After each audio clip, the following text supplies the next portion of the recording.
Aloha! Welcome to Return on Wellness, a web series brought to you by Caesars Entertainment. Hello, everyone, and welcome to this episode of Return on Wellness. This is Season 3, Episode 2, brought to you by Caesars Entertainment. You may not think wellness when you hear Caesars Entertainment, but they actually have a wellness menu designed for meetings and events professionals in 3 different cities at 15 different properties across Las Vegas, Atlantic City, and Reno, Tahoe. So, surprise, surprise. With that, today we are going to be talking with Dr. Audrey Wells, an MD doctor, a sleep doctor, and some of the things we're going to talk about are various stages of sleep, how sleep can be impacted when you travel, some myths. She brought some gadgets for us today, as well as how planners can optimize for people's sleep so that people retain more information while they're at your meetings and events that you've spent hours and months pining over that content. So we're going to dig into that and more on this episode of Return on Wellness. Now I'd like to introduce Dr. Audrey Wells. Well, thanks, David. It's great to be here, and this is one of my favorite topics to discuss. I'd hope so. I'm really passionate about sleep, and not just sleep at night, but also how sleep enhances your daytime performance, your attention, your memory, even your mood. So let's get into it. Awesome. Well, let's start with a little background on you and your education and history. I didn't know that being a sleep doctor was actually a thing. I even told someone, I said, yeah, she's an MD in sleep. And they went, is that a thing? You know, I can relate because even in medical school, I didn't realize there was a specialty in sleep medicine, but I came out at it a little circuitously. So I did a residency in pediatrics. I'm still boarded in pediatrics. And then I did a pediatric pulmonary fellowship, and in the context of becoming an expert on breathing, I was introduced to sleep medicine. And I mention that because one of the bread and butter sleep medicine conditions is obstructive sleep apnea, then you have insomnia, restless legs, narcolepsy, etc. So that is my area of expertise, and I've been practicing for nearly 2 decades. Love it. Okay, great. So we're going to jump right into it. And let's start with helping people understand these stages of sleep, because I know on my little watch, when I wake up in the morning, it tells me, and sometimes I agree with it, sometimes I disagree with it. My watch will tell me you spent this much time in this zone and this much time in another zone. And then I have a friend who has a Garmin watch, and hers tells her different zones. So I feel like there are specific zones of sleep and how that impacts quality of sleep. Can you walk us through that like normal people? Yeah, definitely. Let's just dive in, because what you're describing are consumer wearable devices or consumer sleep trackers. And on the order of accuracy, maybe they're about 70% accurate overall, and there's different algorithms to each one. So Fitbit, Apple Watch, Samsung, Garmin, they all have kind of the same mechanism, but different ways to interpret data. And so there ends up being some variability in what they report. And generally what they'll report is wakefulness, light sleep, deep sleep, and sometimes REM sleep or rapid eye movement sleep. That's the stage of sleep where you dream and you're sort of completely paralyzed so that you don't act out your dreams. That's when the aliens show up. That's right. Okay, all right. And with the sleep trackers, you know, although they're not 100% accurate, I do like it that they sort of elevate the importance of sleep. And from interacting with so many people who use these devices, I can tell you that oftentimes you check it in the morning to see how you slept, and it can help modify your behavior. In other words, if you had a day where you had some physical activity, exercise, you're probably going to sleep better, and that may be reflected on the data coming from your wearable device. So let me break down the sleep stages a little bit, because I think that's worth discussing. And there's cycles, right? Like you kind of go through those different stages multiple times a night. Right. So a sleep cycle consists of wakefulness, then like a transitional light sleep, and then that leads into a stage of sleep called non-REM 2, which makes up the majority of your sleep time. And then out of non-REM 2, you go into slow wave deep sleep, and then REM sleep or rapid eye movement sleep. So that would be one sleep cycle. And for healthy sleepers, they're going to have about 4, maybe 5 sleep cycles in one night of sleep. Now, a sleep tracker will sort of add up all of the different stages and then report, usually wake, light sleep, which is a combination of non-REM 1 and non-REM 2, deep sleep, which is non-REM 3, and then REM sleep. I like that there's so many non-REMs, and then there's REM. There used to be 4 non-REMs. Now we've consolidated to 3. Okay, so it sounds like that a sleep cycles, I'm guessing, if 4 to 5 in an evening, and they say you're supposed to get 8 hours of sleep. That's what, like approximately 90 minutes per cycle? That's exactly right, yeah. And over the course of the night, there's a little bit of a do-si-do between non-REM 3 sleep, which is where your brain washes itself. It does a cleansing of metabolites. Literally, someone said to me today, I heard when you sleep, your brain washes itself. That's right. I was like, that's some TikTok nonsense. It can't be real. No, I can verify that that is accurate. It's called the glymphatic system, and the cells in your brain literally shrink a little bit to let the fluid circulate. So it's kind of like running a dishwasher cycle at night. And that happens more at the beginning of the night in non-REM 3 sleep. Okay. Do those cycles, well, let me ask you something. If you wake up early, inadvertently, and you have 2 hours before you're supposed to get up, or an hour before you're supposed to get up, should you try to go back to sleep? Or, if you're not going to give your body that full time for that cycle, should you try to go back to sleep, or should you just get up? I know that's not anything we talked about, but I'm curious now. Yeah, so if you wake up early, you can spend a little bit of time seeing if sleep will come back to you. I'm going to focus a little bit on your word try, because anytime you try to sleep, sleep can be evasive. So I like to think of it more as inviting sleep. And if you're at a place where your mind is calm, your body is relaxed, and there's a high chance that you might return to sleep, it's perfectly fine to fall back to sleep and then wake up as usual. However, if you wake up in the middle of the night or a couple hours before your usual wake up time and you feel agitated or you've got a busy brain, it may actually be more productive to just call it a night at that point and start your day early. So then the next night you can look forward to a really great night of sleep. Okay.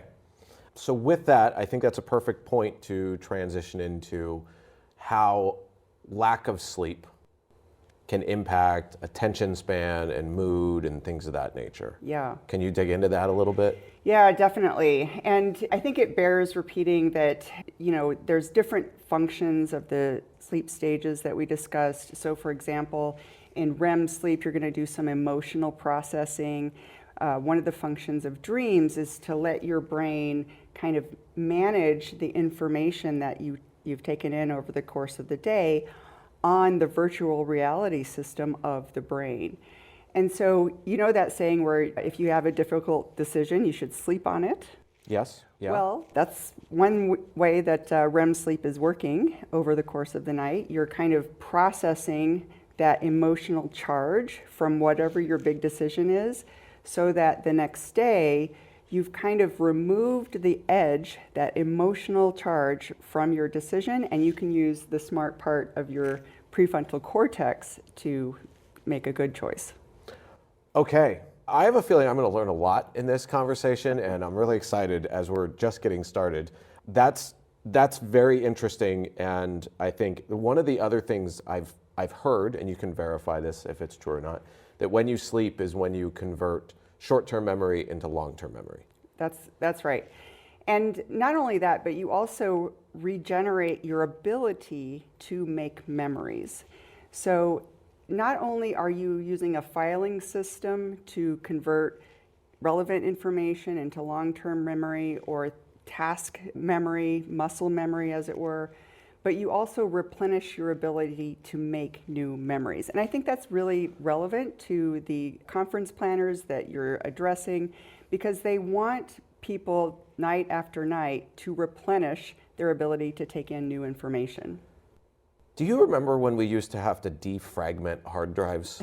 Yeah. And it was the whole thing where you would run a system on your computer Yeah. that would take all the bits and pieces of like sections of the hard drive that weren't being used and basically consolidate them to free up space. Right. So basically your brain is defragmenting when you sleep. That's definitely one way to look at it. And I'm gonna talk about the opposite extreme, which is something that I've heard a lot in my practice. Has it ever happened to you that you feel like you're lying in bed, you can't sleep, and you think, I just wish I could turn off my brain? Has that ever happened to you? That's what edibles are for. Yes, as an event professional, I always say the most stressful point in an event is like the 30-day mark, because that's when BEOs are due, that's when head counts, that's when the hotel room block is due. Like all those things are coming together, and it is the most frantic time because you're a month out, and that's when all those things kind of hit. Yeah. So the month out was always the most stressful portion for me. Yeah. So yes, I very much know that. Yeah. When you lay in bed and you're like, I just want to go to sleep. Yeah, and your brain won't let you alone in order to relax into sleep. Well, I work with a lot of high performers, a lot of people who have a high internal drive, and they are very focused on being productive during the day, using every minute to the max. And it's a little bit of a trade-off because they lose the opportunity for white space during the day. And because of that, and because we are organic creatures, sort of beholden to our evolutionary state, they have that white space creep up at night. So when you're lying there, like in bed, in the dark and quiet, that's when your brain is like, here's some white space. And it starts to try to bounce things around, try to process, try to question, did I do that right? What am I forgetting? How is this going to be? And so you kind of sabotage your sleep in a way. So would I be remiss in saying that back-to-back meetings all day isn't good for you? That's exactly right. Yeah. Weird. Yeah. Who'd have thought it? We all hate it, but yet it happens. Yeah, and it's kind of this idea that we need to be productive, we need to maximize the way we're spending our time, but it would probably be more beneficial to work in some breaks during the day for meditation or just sitting quietly, not engaging in an electronic device or trying to fill up every moment, but just sitting quietly and letting the brain process.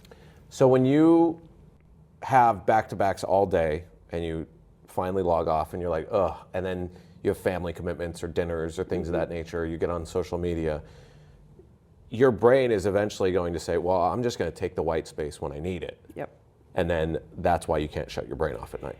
Right. It's like the defragmentation that Yeah. you were describing. Like there's some residue from all of that stimulation that needs to be processed. So sometimes I'll recommend to people that they take some time. You can call it meditation if you want, but it doesn't necessarily have to be structured. But just being quiet, getting comfortable, and kind of letting your brain free associate can be really helpful so that it's not doing that in the middle of the night when you're trying to go back to sleep. Another thing you could do is do a brain dump, like literally get all of your thoughts written out onto paper. Writing slows the brain down, which tends to take the edge off of anxiety and stress.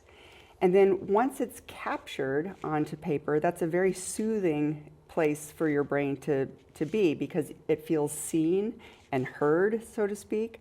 And that emotional release can be really conducive to relaxing. Love that. I had someone, I told someone I was going to have this conversation with you, and they said, oh, can you ask her? And I think this all ties together. That's why I'm bringing it up now. They said they go to bed sometimes and it feels like their heart rate is elevated. Yeah. Or I have another friend of mine who works out super late at night, and she's a bit insane. So she works out really hard, but at like 9 o'clock at night, and then her alarm goes off at 5 a.m. Would those exercises help in bringing that heart rate down, or just kind of setting yourself up to go to sleep? Yeah. Or are those different I would say it's a little bit different. Okay. So when I counsel people on getting to sleep, I do like to explore, is it a top-down problem or a bottom-up problem? So the top-down problem is what we were talking about with the busy brain, monkey mind at night, wishing that you could shut your brain off in order to go to sleep. So that's kind of from your prefrontal cortex and your emotional regulation down. The bottom up is more of a fast heart rate or a high core body temperature or muscle tension or agitation. That's coming from the body, and that can prevent sleep too. So when you think about ways to deliberately make sleep more likely, you want to have your core body temperature coming down. If you work out late at night, a lukewarm shower can help with that. That seems counterintuitive. It does. And some people actually take a hot shower and then have more cooling because you're going to dilate all the capillaries in your limbs, and that acts as a heat sink. Oh. So it could work either way, and sometimes a little bit of self-experimentation is necessary. Okay. As far as the heart rate goes, I like to check with people about why their heart rate is elevated at night. Could be caffeine, could be stress, could be that they were exercising. But if you're lying in bed and you notice that your heart rate is higher than it should be, then what you can do is some deep breathing exercises. And there's box breathing, triangle breathing, there's the physiologic sigh. But all of these things have in common. The physiologic sigh. I will demonstrate. Okay, I have not heard that one. That's a new one. Yeah. To me. All of these breathing techniques have in common that the exhale is 2 or 3 times longer than the inhale. Okay, so I'll demonstrate a physiologic sigh, which is actually one of my favorite things to do, and it's a variation of box breathing. So let's start with box breathing. Do you want to do it with me? Sure, All right. I'm happy to do it. So the idea is you're going to inhale for a count of 4, hold for a count of 4, exhale for a count of 4, and then at the bottom of your exhale, you're going to hold for a count of 4. Now, something I want to point out for people who are like, oh, that's blah, blah, blah. This is tried and true by the Navy SEALs. This is what they teach them to do. So if you think this is, oh, blah, blah, breath work, no, this is legit. It works. It works. Yeah, and one of the great things about breathing is that you can take over control of your breathing, and then when you stop, it naturally picks up on autopilot again. And you can use that to bring your heart rate down, and that is a sleep signal. So let's Awesome. do some box breathing. Do you want Okay, to? this is going to be very compelling to watch. All right, I'm going to count on my fingers like this, and then we're going to go through each of the steps. Okay, perfect. Okay? Right, we're going to start with the inhale. And hold. And exhale. And hold. Follow along.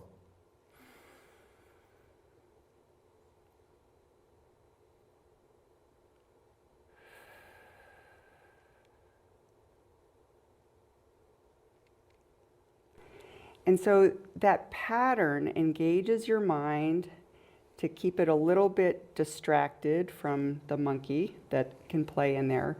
But also, when you take control of your breathing, you're engaging the parasympathetic nervous system, which is the rest and digest nervous system. Now, the physiologic sigh, there's a few variations, but the one that I like is inhale for a count of 4, hold for a count of 4, and then stack another breath on top. Oh, okay. And then exhale for a count of 6 and hold for a count of 4. Yeah, that's a lot of math to keep that little monkey busy. It is, and I think that maybe speaks to how busy my brain gets because I have to add on more steps in order to keep distracting myself. But all you're doing is sort of training your mind into this pattern, which allows it to self-soothe. Okay. Well, shall we give it a shot? You want to walk me through this? Sure. I've never done that one before, so. All right, I'm going to talk you through it, Okay. and we'll do the physiologic sigh. So we're going to inhale and hold. And now a big inhale, stack breath, and release for a count of 6. And then at the bottom of your exhale, hold again for a count of 4. You know, I think I've actually inadvertently done that on some big, like, long inhales. Yeah. I kind of like pause and so it's wildly effective, so yeah. Yeah, and again, the idea is that you're inhaling and then really prolonging that exhale. That is what is going to reduce your heart rate, and it's a sleep signal. Okay, all right, those are great tips. Thank you for those. Let's jump into the pitfalls of lack of sleep. We're going to tie this all back to events in a minute here, but I want to talk about what are the physiological outcomes of depriving yourself of sleep, besides the fact that they say, and please correct me because I'm probably going to butcher these numbers, if you are regularly below 6 hours of sleep, your risk of blanking on the term here, but basically your risk of getting sick or having health problems goes up significantly. Yeah, yeah. I like to think of sleep as an amplifier. So if you're routinely getting less than 6 hours of sleep, your sympathetic nervous system is going to be triggered more readily. You're going to have trouble with emotional regulation. You'll have trouble with focus, even to the point of looking like you have ADHD. And you really have a negativity bias that makes the whole world look darker. So sleep deprivation has even subtle effects that make it, I think, hard to pin on sleep itself. But on the opposite end, if you are getting healthy sleep night after night, that amplifies your health. It makes your mind feel more peaceful. It makes your cardiovascular system, your neurologic system, and your metabolism work better. Your brain's squeaky clean too, because it washed itself a bunch of times. Exactly. And that is important because your brain is your most important asset. Literally, it's the thing that makes you you. So having good sleep is for your brain. It is the best investment that you can make health-wise. I once said we had an event, and I came in the next morning, and there was people that went out, and there was people that didn't go out, and I was one of the people that didn't go out. And they're like, "Oh, what did you get up to last night?" I said, "I went to bed, and I got almost 9 hours of sleep." And they're like, "Oh, so and so is like dancing on a table," and I was like, "Yeah, see, I've never regretted saying, oh, I shouldn't have gotten so much sleep. I should have just gone out and deprived myself of sleep." Yeah, it's kind of like exercise, right? You never have a workout that you regret. I think that's a challenge for events because, you're traveling. That's going to affect your stress level, affect your ability to sleep, especially if you cross over into a different time zone. Your food intake can be affected. You're having all kinds of social interactions. So there's a lot of factors that need to be navigated when you're doing an event. But if you have short sleep, you're not going to be great at remembering. You're not going to be great at focusing, and you're more prone to make reward-seeking decisions, meaning more prone to drink alcohol, more prone to eat snack food, more prone to overeat and under-exercise. So sleep really affects all the things that we do on a day-to-day basis, and that is amplified when you're traveling and going to a conference out of your environment. Right. Something that I wanted to ask was sometimes there's the dilemma of, do I sleep or do I get up and exercise? Since you brought up exercise, because sometimes you're only going to get a few hours, like it's a 90-minute difference, right? And if you can get 6.5 hours of sleep, because it just is what it is, or you can get 5.5 hours of sleep and get in a workout, from a health perspective, obviously you're a sleep doctor, so I feel like you might be mildly biased, but where do your thoughts fall on kind of overall health with a situation like that? Yeah. So I want to point out that I'm a sleep doctor, but I'm also a wake doctor too. Okay. So fair enough. I look at sleep as kind of bracketing a day, right? So if you are traveling, for example, and you know that your night is going to be cut short to 5.5 hours, but this is on a backdrop of routinely getting more than 7 hours of sleep, then I think it's fine to cut your sleep short in order to get that exercise in so that you can feel more alert and awake that day. Because exercise is a very powerful wake signal, just like light is. Those are the top two. And then if you exercise, have a busy day, now you have set yourself up for a really great night of sleep the next night. So again, you've got that bracket to consider, not just the night of sleep that you're coming off of. I really think exercise is important. I almost never tell people don't exercise.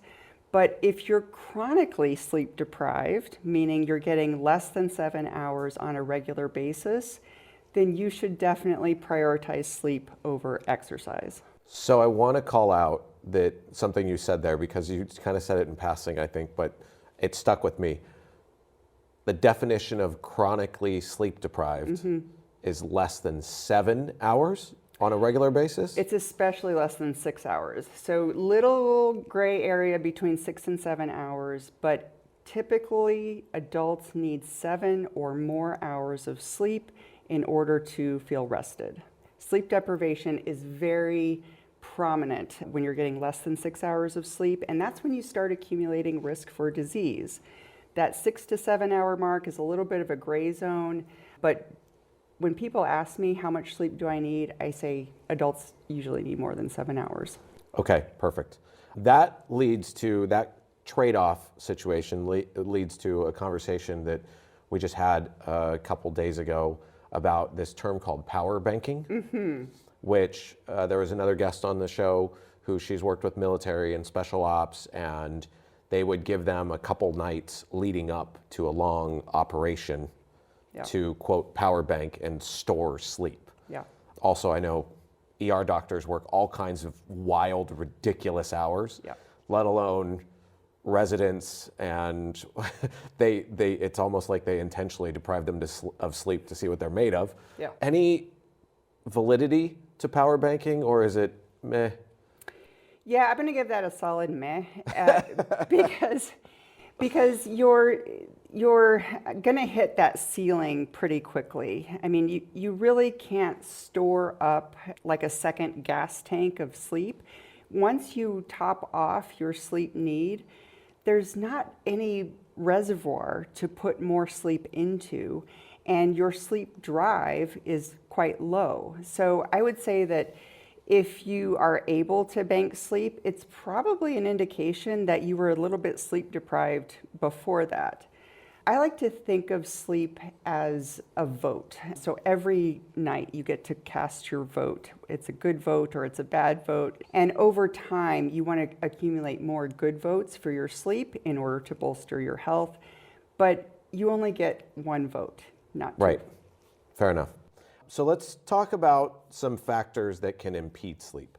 Time zone, travel, alcohol. What are some things that we knowingly do to sabotage our own sleep?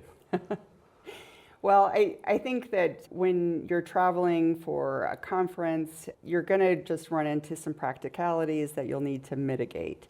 So in terms of traveling across different time zones, it's always easier to go west because it's easier to stay up later than it is to get up earlier. I'd like to show you some things that I travel with. Are you open to seeing that? Yeah, absolutely. There's a little show and tell. So okay. Here we go. Yes. Yeah. So I mentioned that light is something that can really help either promote sleep or promote wakefulness. Yeah, and we're not going to name any brands. A big thing for me is I always say, trust the people that promote practice over product. Yeah. Like eat protein in the morning versus drink this shake in the morning. Yeah. So this is going to be essentially an ad-free zone, but the concepts are, we're going to talk about why they're effective. Yeah, and I'll give 3 ways to get light. So you want to get bright light into your eyes within an hour of waking up, basically as soon as possible. Sunlight is one way to do that, but we're here in Minnesota in February, and it's not always sunny. It's awful. It's terribly dark. So if the sun isn't an option, then you're looking at artificial sources of light. And For anyone who's interested, there are light boxes available. You want to look for something that gives 10,000 lux. LUX is a measure of light. Okay. And you can get that in your eyes. This is a portable light source. And so you can see that there are blue lights coming from the top of the frame. And that is going right into my eyes. I like this because I can move around while I'm wearing these glasses. And they shut off after 20 minutes, which is a good light dose. So I'll wear these in the morning to promote wakefulness, and that dose of light actually, the effects last for several hours. So this is something that I travel with.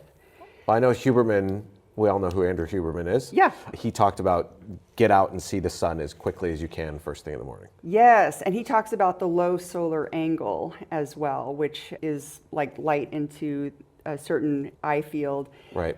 But yeah, I think this is just a nod to evolving over time, and we are very receptive and responsive to light. And the same is true at the other end of the day. But well, and those are blue light, right? These are blue light glasses, which is short wavelength blue light. Which is good to know. That I learned the easiest way to know why blue light what keeps you awake. Oh, tell me. What color is the sky when there's no clouds in it? Oh.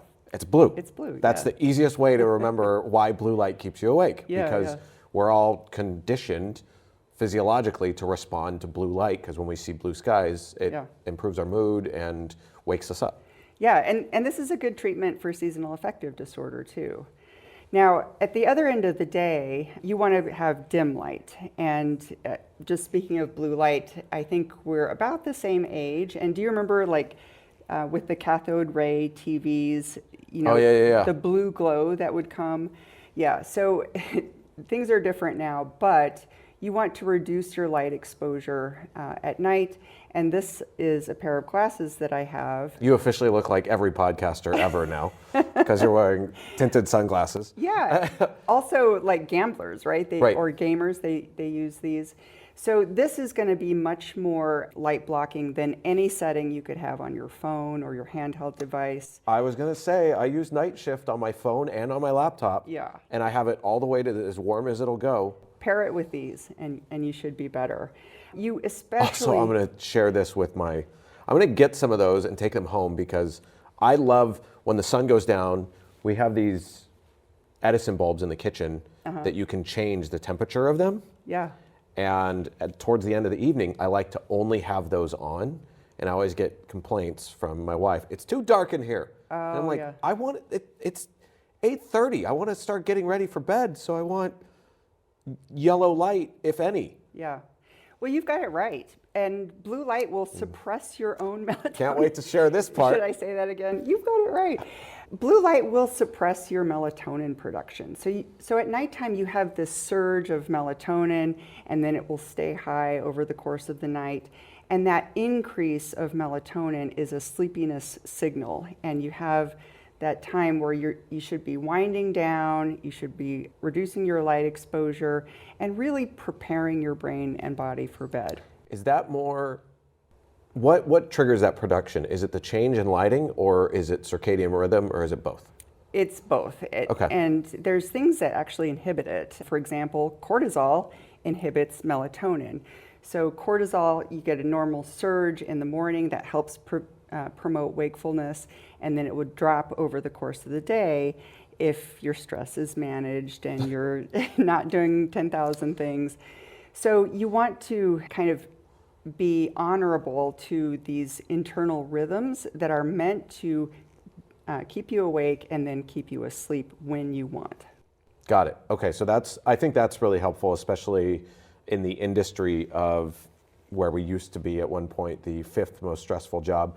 It's not on the list anymore, people. I'm sorry. I think somebody got the memo that, well, I was going to say nobody dies based on the decisions we make, but unfortunately at events lately, it can happen. But it's considered a very stressful industry. Yeah. And I think putting a fine point on the fact that cortisol inhibits melatonin production is really key for people that struggle with sleep in our industry, because we are notoriously stressed out, and or it could also be why we tend to be sometimes heavy. Yes, definitely. Cortisol prevents weight loss. So I have a whole talk on how sleep loss prevents weight loss. And I think that's really relevant with the obesity medications that are coming out.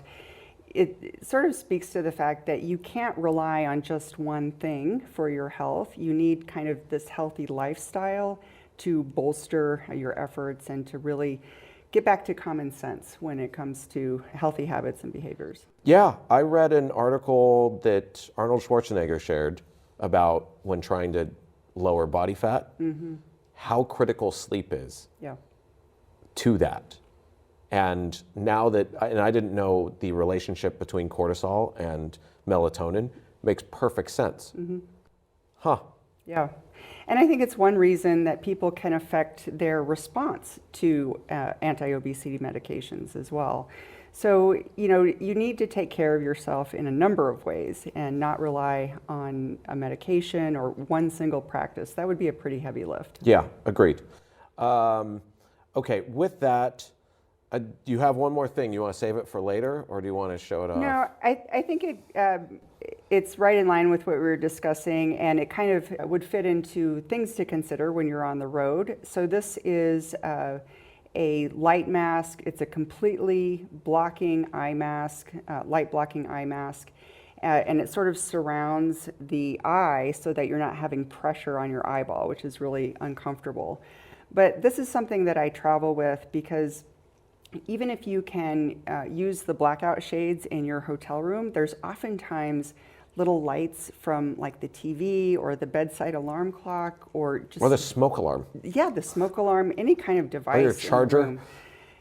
Yeah, the charger, it's, we live in an electronics age and they all have their little lights on them. So yeah, blocking out light, keeping your hotel room cool. How cool. This is another one. 65 degrees Yes, would be best. That makes me so happy to hear. I heard on the Tour de France they kept the bunks at 64 degrees when they would travel them from city to city to promote muscle recovery and good sleep and all that stuff. Yeah. So 65 degrees is kind of heralded as the ideal sleeping temperature. Sometimes in hotels, because the airflow and the air conditioning, they tend to be quite dry.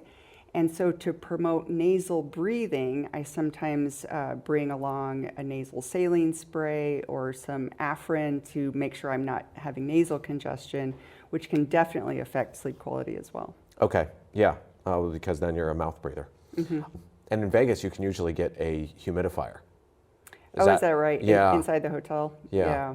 Which it's obviously notoriously dry there. Yes. Okay, so we talked about a number of things, lights, things of that nature. Is there a certain amount of time before you go to bed that you should try to cut out your blue light and that kind of thing? Yeah, generally 2 or 3 hours would be ideal. That feels like a long time, especially if you like to watch TV to kind of turn the brain off. Because TVs have blue light in them, right? TV is not such a big deal because of the distance between you and the set. It's more handheld devices that tend to be the offenders. And if you need to work or need to relax, I would really recommend a pair of glasses that have orange tinted lenses. Okay, 2 to 3 hours. Now let's talk about the A word, alcohol. Because if there's one thing there's usually no shortage of at events, it's alcohol. Yeah. There is a growing movement of people who are choosing to be sober for various reasons, whether they're in recovery or not. It wasn't until I turned like 30 that I noticed alcohol really started messing with my sleep. And as I've gotten older, it's just gotten worse. Yeah. Can we talk about how alcohol impacts sleep? Definitely, because there's almost no upside when it comes to sleep. Alcohol basically sedates you into sleep, and people oftentimes use it for that purpose, to fall asleep faster. But the problem is alcohol paralyzes muscles around your airway. That's why snoring is more common with alcohol use. Did not know that. Yes, it disrupts your sleep cycling. It's especially antagonistic to REM sleep, so it inhibits REM sleep.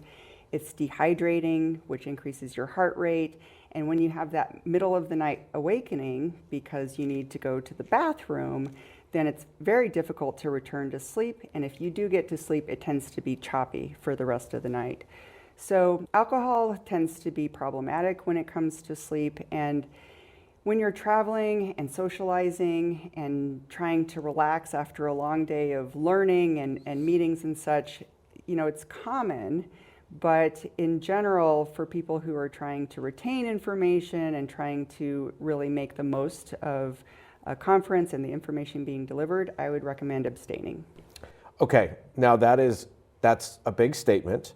I did read somewhere that it said something about if you're going to have alcohol, you should limit it to like 1 or 2 if you're in a social situation, and your last one should be 3 hours before bed. That's a reasonable guideline, yes.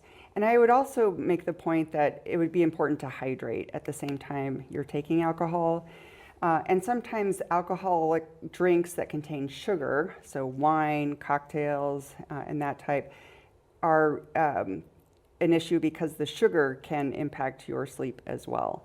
So early alcohol, put a cap on the alcohol and pair it with water for hydration. So I'm gonna string something together here of what I'm taking away, and you can correct me or, dare I say, endorse what my thought process here. It's not that drinking is bad, even though the Surgeon General has their new guidelines that basically any alcohol causes cancer. But if you go to a conference, you go to the welcome reception, maybe your first beverage is an alcoholic beverage, and then if you have 2 or 3 more beverages there, you swap that out with either a non-alcoholic beverage or water or something of that nature. Ideally, you're at an event where they have put the forethought into having I call them calorically conscious non-alcoholic beverages to help reduce that sugar, so that you can basically start working on the back end so that you can go to bed, get a full night's sleep, and retain all that information from the day before, and actually have your memory primed for the next day as well. Yes, yes. I can get behind that. Just keep the alcohol early. Adults really should stop at 2 drinks before it will start affecting your sleep negatively. So 2 shots only. Yeah. That's actually, it's funny, for the most part, when people do drink tickets, I've never seen anyone give out more than 2 drink tickets. Yeah, that's fair. That's usually, that makes perfect sense. Okay, since we're on the topic of travel and whatnot, there's this other term that's out there called first night effect. Have you heard of this? I have, and it's a phenomenon that I see all the time in the sleep lab, because people getting sleep studies have a first night effect. Can you break down what it supposedly is and if it's valid or not? It's totally valid. So the idea is that when you go someplace new, you're in a different environment, different temperatures, oftentimes a different time zone, different foods, you're going to have some disruption to your sleep as a result of that, because there's a lot of environmental influence on how you sleep. So until you acclimate to that new environment, your sleep can be a little bit disrupted as a result. In the sleep lab, this is measurable because we have EEG sensors and we have motion sensors and breathing sensors. So whenever there's studies looking at people's response to a treatment or whatever, the first night effect is often controlled for. So they'll bring people in and let them establish an acclimation and acclimatize to the environment before they get studied with the test. Got it. Okay, so the reason I brought that up is I think it ties really well into the fact that we usually have people at an event for anywhere from 1 to 3 nights. Most events don't go a full week. How would you, or what kind of recommendations would you have to optimize an agenda to accommodate for that? Because in theory, you're essentially, as a planner, you're thinking, okay, on arrival day, people's sleep is going to be terrible. So how would you accommodate for that the next day? Any suggestions or thoughts? Yeah, I would pay special attention to your light exposure, your temperature, what you're eating, all of those things. And I think there's something to be said for going into your hotel room and really settling in, meaning you're going to do some things that will soothe your mind. You're going to set an alarm so that you don't oversleep. You're going to get your stuff ready for tomorrow, make sure you've got your materials, your clothes, and then you're going to carve out some time for relaxation. You're really going to kind of just do some self-care in your new environment so that it's going to promote rest and relaxation. And I think, going back the next night, you're going to have an easier time because you've done those settling in activities. So the first night should actually end potentially earlier than the consequential, or than the following nights, because that will give people the opportunity to settle in. Mm-hmm. Okay, I think that's not something I've ever thought about. So I think that's really insightful. What would you do coming into the first night? Usually what I do is I go to there's almost always a reception. Mm-hmm. I will go make an appearance, get my badge, blah, blah, blah, and then I try to get out as early as possible. But then again, I'm very protective of my sleep. There's this event and they have a party that starts at like 9 or 10. Oh, are you going to so? No. Yeah. Because I'm going to bed. I don't care. It's not that important to me. But for newcomers, they want to go because they want to do everything. But yeah. I think often we tend to overprogram things. Mm-hmm. Because we have these people, we want them to feel like they're getting their money's worth, mm-hmm. Or their time's worth, and so we add all these things. But what, if you were doing, and this is a tough question, or maybe it is, I don't know. If you were picking an arbitrary cutoff time for your evening reception, regardless of if it was West Coast, East Coast, Central Time, mm-hmm. what do you think would be a good cutoff time to give people enough time to go settle into their rooms? I would say around 11. PM? Yeah. I thought you were going to say like 9. No, I wouldn't say 9 because, I think there's a practical thing to consider here, which is, we're social creatures, and especially since the pandemic, I feel that it's still a treat to get together with other humans who have the similar interests that we have and really connect. So you have to allow for that. And cutting off at 11 seems like a nice time, but it's up to each individual person to kind of self-regulate with their food and drink leading up to that point. Yeah, I think 11 would be my choice. I stand like really connected. I've always told people to end things by like 9 o'clock because I felt like that was enough time but that's probably because that's what time I like to go to bed, so. I wonder if you're an early bird. That kind of is something we haven't discussed, but there's early bird, night owl, and then there's third bird, which is in between. Third bird. Third bird. Okay, and those are real things? Mm-hmm. Yeah, those are. Can we discuss that for a second? Yeah, definitely. Okay, so what is the difference between those three things? So most of the population, about 65%, are third birds, meaning that they generally prefer a bedtime in the 10 to 11 p.m. range, and they generally prefer a wake-up time in the 6 to 7 a.m. range. Early birds might be someone like you who tends to go to bed at 9, maybe wakes up at 4 or 5, ready to start their day. And if they had their druthers, this would be their routine. The world is geared a little bit toward early birds, a little bit biased that way with school, with business hours and such. So night owls can struggle because night owls feel most alive, most productive later in the day. Maybe an extreme night owl might not go to bed until 1 or 2 o'clock in the morning and then wake up later on. But if you are fighting your biology to maintain your work obligation or your school or your social obligation, then there tends to be some friction there, whereby night owls would complain of insomnia and then daytime sleepiness because their obligations don't match their chronotype. Got it. Okay. I'm not quite an early bird.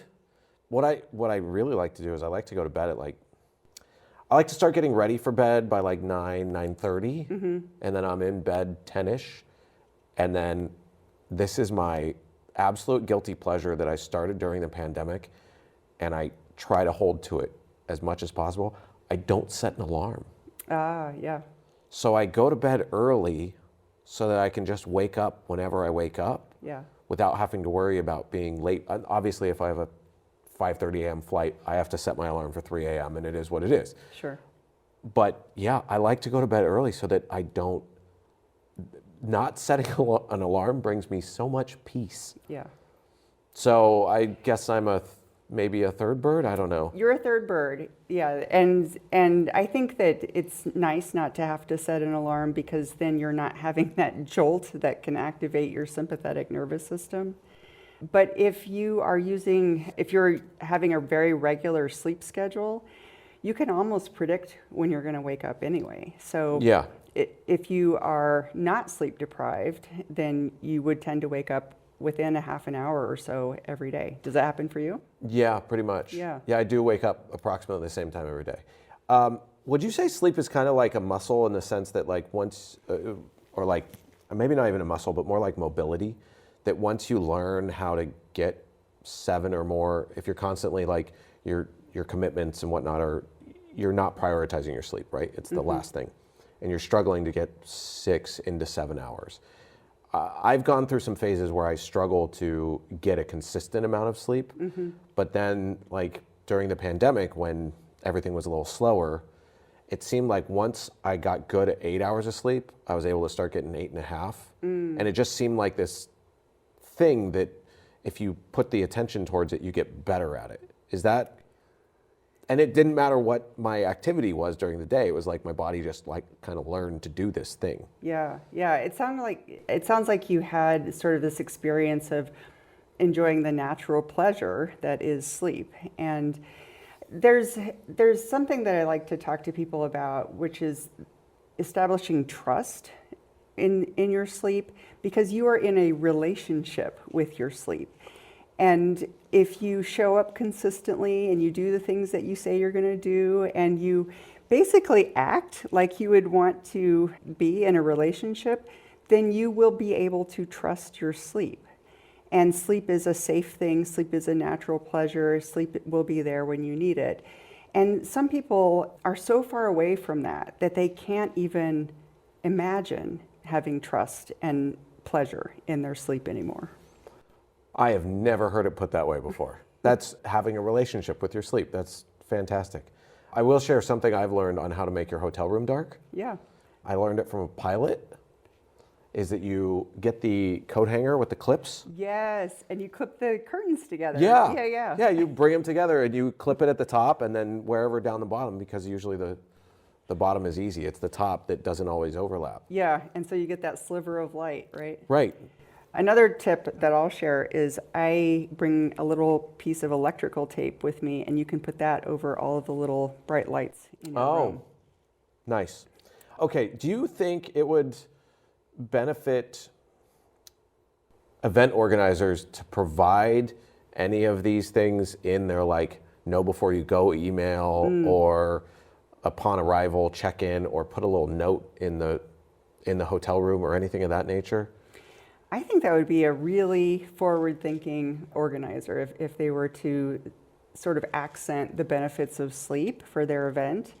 You know, when we had talked before, I remember you brought up the concept of taking a nap or having some quiet time in the middle of the day, and I can endorse that 100%. It's really helpful. Naps just aren't for kindergartners. No, they're not. And they help your mind to kind of do a little bit of a reset right in the middle of the day when your circadian rhythm is taking a dip anyway. So having some quiet time, I think, just gives people a little bit more endurance for the day and for the demands of the conference. I'll share with you that normally when I speak at a conference, for some reason, they always put my sleep talk at 1 p.m. right after lunch. And because I'm saying the word sleep like 150 times, I feel like it has this subliminal effect, and people are kind of swaying and getting too warm in the audience. But yeah, Your talk is like a lullaby. It's just taking the entire audience out. Yeah, I guess I'm kind of having a different treatment effect on people. But yeah, I think a nod to what it means to get good sleep in order to enhance memory, manage mood, and just really maximize the benefit of the conference would be a very forward-thinking thing to do. Okay, so give people, let's talk about nap duration, because I saw a chart the other day that basically broke down different terms of nap or different durations of naps and how they can basically boost your day or ruin your day. Yeah. So are you familiar with kind of what I'm talking about, the different durations? I don't think it needs to be that complicated. Okay. Let me get it to you in a nutshell. I love naps. If you decide you're going to take a nap, you want to keep it less than 30 minutes Okay. before 3 p.m. Less than 30 minutes before 3 p.m., even if you're a night owl? If you're an extreme night owl and your bedtime is at 2 a.m. Before until 4 10 a.m., p.m.? Yeah, then before 4 or 5 p.m. Fair enough. Yeah, Okay, so less than 30 minutes or less. Set an alarm. definitely set an alarm. Have you heard of the term nappuccino? I have. Any validity to that? Are you a fan? Have you tried it? Yeah, so there's a couple of different ways to do it. So sometimes people say nappuccino, like the idea is you're just taking a nap instead of taking coffee. But like a true nappuccino is when you drink some coffee and then lie down, and by the time you're finished with your nap opportunity, the coffee is kicking in so that you can then have a big boost for the rest of the day. Yeah, well, I guess it probably works for anyone unless you're sensitive to caffeine, because then it's hitting you immediately. And Yeah. Okay, all right. So pro nap. Have you tried a nappuccino before? Oh yeah. You a fan? Yeah. You mentioned how doctors go through residency, and in my pediatric pulmonary fellowship, I was in the ICU quite a bit. So taking call and doing this whole sleep deprivation thing. And truly, I was bumping up against the limit of my biological capability. So I am very familiar with the nappuccino. Yeah. Is it the same with energy drinks, or is coffee special that way? Some of the energy drinks have just as much caffeine as a cup of coffee. So they can be detrimental to your sleep if you take them too late in the day. I meant for the nap. Oh, for the nappuccino? Yeah, like should you slam a Red Bull and then try to go to sleep? Yeah, or? just watch the sugar content, because again, that's going to kind of add another layer of complication there. Because now, what is sugar's relationship with sleep? Because it's another confession, if you will. Yeah. I like a little bit of dark chocolate or something a little before I brush my teeth and go to bed. It does something for me. Yeah, I'm with you there, but I try to reduce the size, keep it small, because dark chocolate has a little bit of caffeine, a little bit of sugar. There's an inverse relationship between digestive efficiency and sleep, meaning your metabolic system is optimized to digest food during the biological day. At night, you become a little bit insulin resistant just because of the way our circadian rhythm works.